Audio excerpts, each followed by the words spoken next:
13 ایکڑز کے ایریا پر پھیلا 147 میٹر اونچا قریب 4500 سال پرانا یہ ہے دا گریٹ پیرامڈ آف گیزا، جسے اتنے بڑے بڑے پتھروں سے بنایا گیا ہے کہ ان پتھروں کا اپنے آپ میں وزن 2.5 ٹن سے لے کر 15 ٹن کے درمیان ہے، اور قریب 23 لاکھ پتھر اس کو بنانے کے لیے استعمال کیے گئے تھے کہ اس پورے پیرامڈ کا وزن 60 لاکھ ٹن بتایا جاتا ہے، جو 12 برج خلیفہ کے برابر بنتا ہے۔ ہر پتھر کو اتنے باریک طریقے سے کاٹا گیا ہے جب ان کو کاٹنے کے لیے کوئی ٹولز تک موجود نہیں تھے۔ پھر ان پتھروں کو ایک کے اوپر ایک لگا کر کیسے رکھا گیا جب یہ لوگ ٹائلز تک کا بھی استعمال نہیں کرتے تھے، وہ بھی 20 سالوں کے اندر 20 سال کا ٹائم بتایا جاتا ہے جو گریٹ پیرامڈ آف گیزا کو بنانے کے لیے لگا۔ صحیح معنوں میں دیکھا جائے تو یہی سب سے موسٹ مسٹیریس چیز ہے کہ آخر اسے بنایا کیسے گیا۔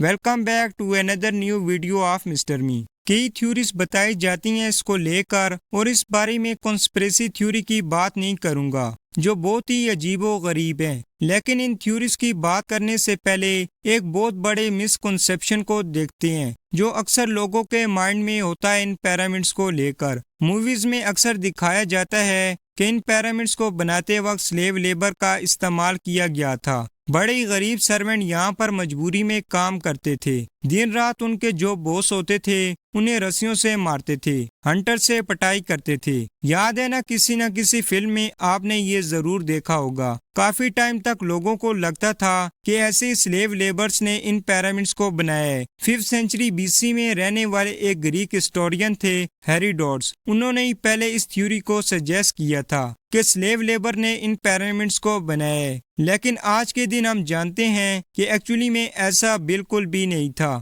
جو لوگ ان پیرامڈز کو بنانے کے لیے کام کر رہے تھے وہ ہائیلی اسکلڈ لیبر تھے، ان کو بھوکا پیاسا رکھ کے مارا پیٹا نہیں جاتا تھا، بلکہ انہیں اچھے طریقے سے کھانا کھلایا جاتا تھا، بلکہ ایسے اچھے طریقے سے کھانا کھلایا جاتا تھا کہ ایوریج ایجپشین سٹیزن جو رہتے تھے اس سے زیادہ ہاٹے کٹے ویل فٹ تھے یہ لیبرز۔ یہ لوگ شہروں میں رہتے تھے کنسٹرکشن سائٹ کے پاس۔ اس کے علاوہ الگ الگ سیزن میں انہیں الگ الگ کمیونٹیز کے لوگوں سے سپورٹ بھی ملتی تھی، جیسے فارمرز اگر کسان لوگ کھیتی نہیں کر رہے ہوتے تھے تو اپنے فری ٹائم میں آ کر کنسٹرکشن میں ہاتھ بٹاتے تھے۔ ایک طریقے سے پورے کنگڈم میں رہنے والے سارے لوگ یونائٹڈ تھے اس نیشنل پروجیکٹ کو لے کر، وہ اپنے راجا پر بہت بھروسہ کرتے تھے۔ ٹوٹل میں دیکھا جائے تو 20 سے 30 ہزار ورکرز لگے اس کی کنسٹرکشن میں، جنہوں نے 10 گھنٹے دن میں کام کیا اس گریٹ پیرامڈ آف گیزا کو بنانے کے لیے۔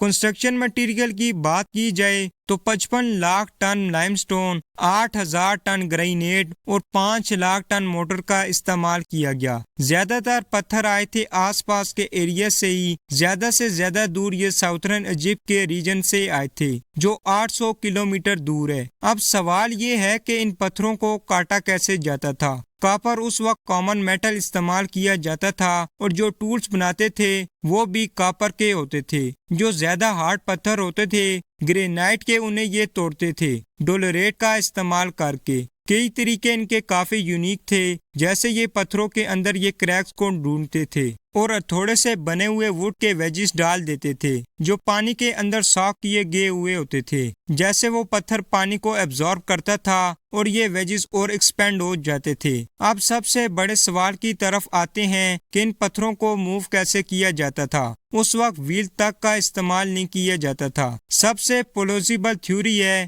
یہاں پر اتنے دور سے پتھر لانے کے لیے یہ رافٹ ہی بناتے تھے جو ندی پر تیرتی تھی، اور اس کے بعد جب پتھر پیرامڈ کے پاس آ گیا ایک کے اوپر ایک پتھر رکھنے کے لیے یہ سلیجز کا استعمال کرتے تھے۔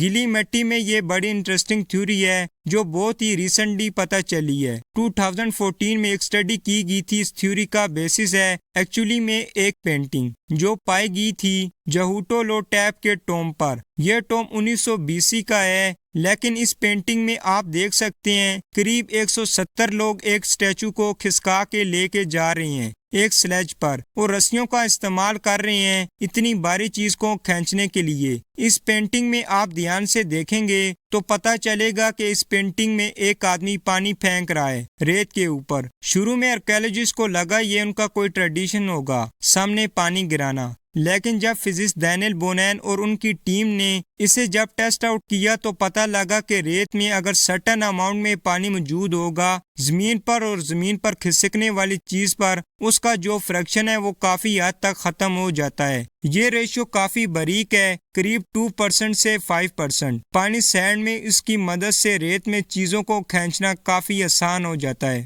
لیکن اب ایک اور بڑے سوال یہ ہے، آپ پوچھو گے کہ چلو مان لیا کہ ان پتھروں کو دھکا مار کر ایک جگہ سے دوسری جگہ لے کر جایا جا سکتا ہے، لیکن پتھروں کو ایک دوسرے کے اوپر کیسے رکھا جا سکتا ہے؟ اتنے بھاری وزن کو اٹھایا کیسے گیا بنا مشینوں کا استعمال کیے؟ اب عام طور پر پلی کا ایک سسٹم بنایا جا سکتا ہے اس کو اٹھانے کے لیے، لیکن میں نے جیسے آپ کو بتایا ہے کہ جو ویلز تھا فور ڈائنیسٹی کے دوران ایگزسٹ نہیں کرتا تھا۔ ایجپٹ میں ایگزسٹ کرتا تھا لیکن اس کو صرف پوٹری کے لیے استعمال کیا جاتا تھا، تو اس کا جواب ہے ریمس کا ایک بڑا ہی انوکھا سسٹم بنایا گیا ہے۔ 2015 میں انگلش اور فرینچ آرکیالوجسٹ کی ایک ٹیم نے 4500 سال پرانا ایک ووڈن ریمپ انکور کیا ایک کوئری سے۔ تو اسکالرز نے کہا کہ ایک اس طریقے کا ریمپ بنایا گیا ہوگا اس وقت جو ایک سلوپ سٹریٹ تھا، گراؤنڈ سے لے کر ٹاپ تک اس سلوپ پر پتھروں کو دھکا مارنے کے لیے انہوں نے ایک سسٹم یوز کیا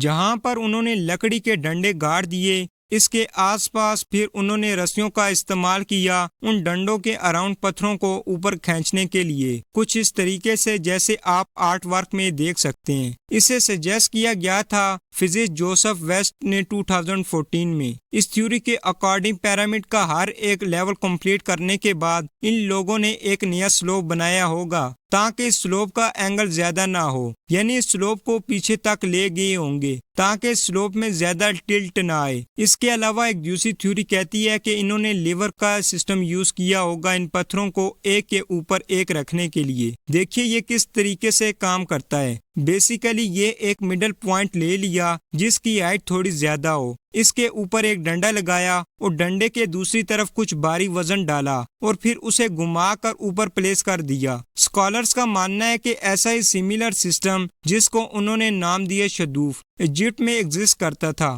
ہزاروں سال اس میکانزم کا یہ لوگ پانی نکالنے کے لیے بھی استعمال کرتے تھے، نائل ندی سے اپنی کھیتوں کو اریگیٹ کرنے کے لیے۔ پیرامڈز کو 20 سالوں کے اندر کمپلیٹ کیا گیا تھا۔ اب 20,000 لوگ اگر ایک ایک کر کے یہاں پر پتھر ٹرانسپورٹ کریں تو ہر 3 منٹ کے بعد یہاں پر ایک پتھر پلیسڈ ہونا چاہیے، سال کے ہر دن پر۔ کافی ان لائکلی لگتا ہے اتنی سپیڈ سے انہوں نے کام کیا ہوگا۔ ایگزیکٹلی یہی ریزن ہے آج کے دن تک یہ چیز ایک بڑی مسٹری ہے۔ یہ دونوں تھیوری سننے میں کافی ٹھیک لگتی ہیں لیکن پورے طریقے سے ایکسپلین نہیں کرتی کہ ایگزیکٹلی کیا ہوا یہاں پر۔ ہم یہاں پر یہ ضرور جانتے ہیں کہ شروع کے جو پیرامڈز کی لیئر ہیں انہیں بنا کسی موٹر کے پلیس کیا گیا تھا، لیکن اوپر کی لیئر میں موٹر ضرور ایڈ کیا گیا تھا جس کی وجہ سے سٹیبلٹی بڑھتی ہے اسٹرکچر کی۔ یہی وجہ ہے کہ کتنے بھوکمپ بھی آ گئے ان ہزاروں سالوں میں لیکن پھر بھی پیرامڈ آف گیزا کھڑا ہے۔ ویسے اس موٹر کے بارے میں ایک مسٹری ہے، سائنٹسٹ یہ ضرور جانتے ہیں کہ اس کی ایگزیکٹ کیمسٹری کیا ہے، لیکن سائنٹسٹ اسے دوبارہ بنا نہیں پائے۔ فائنل کنسٹرکشن کی آخری جو باہر کی لیئر تھی وہ بڑے ہی فائن وائٹش لائم سٹون سے بنی تھی، جس کا مطلب یہ ہے کہ جب بھی یہاں پر سن لائٹ آتی تھی یہ پیرامڈز بہت ہی وائٹ کلر میں چمکتے تھے۔ یہ ایک چیز ہے جو اتنے ہزاروں سالوں تک ٹوٹ گئی خوفو اور مینکوری کے پیرامڈ سے، لیکن کھافرے کے پیرامڈ میں اوپر تھوڑا تھوڑا ابھی بھی ہے جو آپ دیکھ بھی سکتے ہیں اس لیئر کو۔ اب کنسٹرکشن سے آگے بڑھ کر ان پیرامڈ کے ڈیزائن پر آتے ہیں۔ یہ بھی بہت بڑی فیسینیٹنگ چیز ہے۔ کیا آپ جانتے ہیں کہ ان پیرامڈ کو اس طریقے سے ڈیزائن کیا گیا ہے کہ ان کی چاروں direction north, east, south and west exactly point کر رہی ہیں۔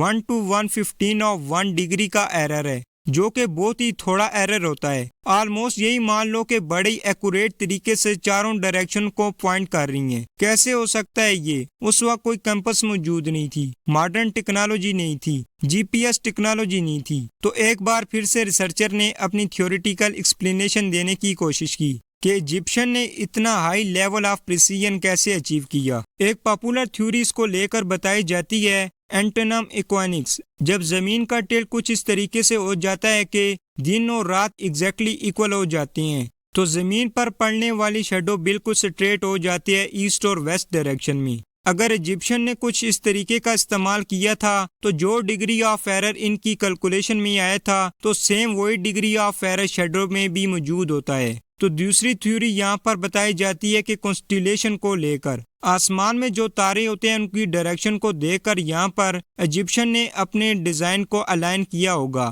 1989 میں رابرٹ بیول ایک آتھر اور ایجپشین انتھوزیسٹ انہوں نے اپنی اورین کو ریلیشن تھیوری اورین بیلٹ کے جو تارے ہیں ان کے 3 تاروں کے اسٹریٹ الائن میں الائنڈ ہیں۔ ان کا ماننا ہے کہ الائنمنٹ انٹینشنل تھی اور ایشین ایجپشین اسٹرونومی کے بارے میں جانتے تھے۔ وہ تاروں کو رات میں ٹریک کرتے تھے اور انہیں اسٹڈی کرتے تھے۔ ہسٹورینز کا ماننا ہے کہ یہ ایک فرنج تھیوری ہے۔ کچھ پوائنٹ جو اس تھیوری کے خلاف دیے جاتے ہیں کہ یہ تینوں پیرامڈز ایک ٹائم میں پلان نہیں کیے گئے تھے اور نہ ہی ایک ٹائم پہ بنائے گئے تھے، اور 1999 میں جب اسٹرونومرز نے ایکچولی میں اس تھیوری کو ٹیسٹ آؤٹ کیا اور پولر سٹار کو دیکھا تو پتا چلا کہ ایگزیکٹلی پیرامڈز الائن نہیں کرتے ہیں، اور بات یہ ہے کہ وہ کنسٹیلیشن وہ تھوڑا ہل گیا ہے اتنے ہزاروں سالوں بعد۔ سٹارز کی وہ الائنمنٹ سیم طریقے سے نہیں ہے جو آج کے دن ہم دیکھتے ہیں۔ کچھ لوگ مانتے ہیں کہ ان پیرامڈز کو ایلینز نے بنایا ہے کیونکہ یہ پاسبل ہی نہیں ہے کہ یہ انسانوں نے اس کو بنایا ہو۔